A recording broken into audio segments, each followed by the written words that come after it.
गांव में एक आदमी था, गणपत। वो खुद को राजा समझता था, लेकिन असल में था एक नंबर का आलसी।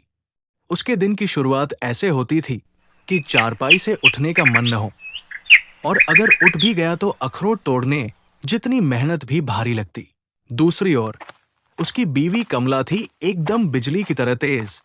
सुबह होते ही वो घर के काम निपटाती, दूध दुहती, खेतों में काम करती, और फिर भी दिन भर थकती नहीं थी।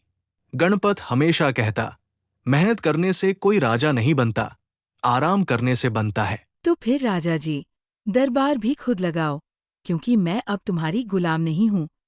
नया पड़ोसी। गांव में एक नया आदमी आया, भोला। वो दिखने में भोला था, लेकिन दिमाग में चतुर।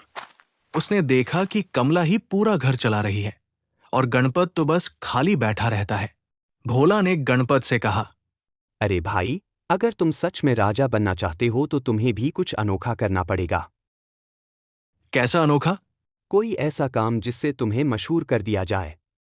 गणपत ने सोचा, अगर मैं सबसे बड़ा आलसी बन जाऊं तो सब मुझे याद रखेंगे। और उसने तय किया कि वो हिलना डुलना बंद कर देगा। गणपत ने घोषणा कर दी, आज से मैं हिलूंगा नहीं, जो चाहे कर लो।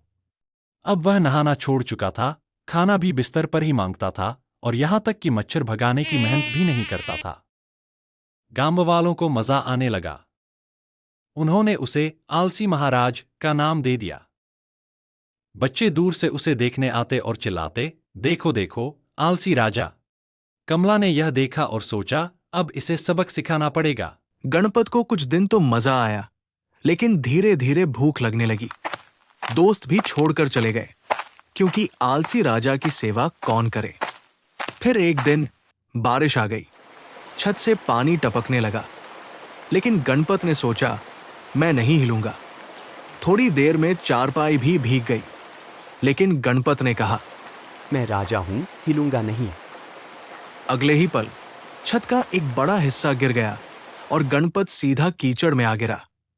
गांव वालों की हंसी से शर्मिंदा होकर गणपत उठ खड़ा हुआ और सीधे कमला के मायके पहुंचा। कमला, मुझे माफ कर दो, अब मैं आलस छोड़कर मेहनत करूंगा। कमला ने मुस्कुराकर कहा, अभी भी देर नहीं हुई, आओ घर की सफाई से शुरुआत उस करते दिन हैं। के बाद गणपत ने आलसी राजा का नाम छोड़ दिया और मेहनत करना शुरू कर दिया। सीख, अगर मेहनत नहीं करोगे तो किस्मत भी तुम्हें कीचड़ में गिरा देगी।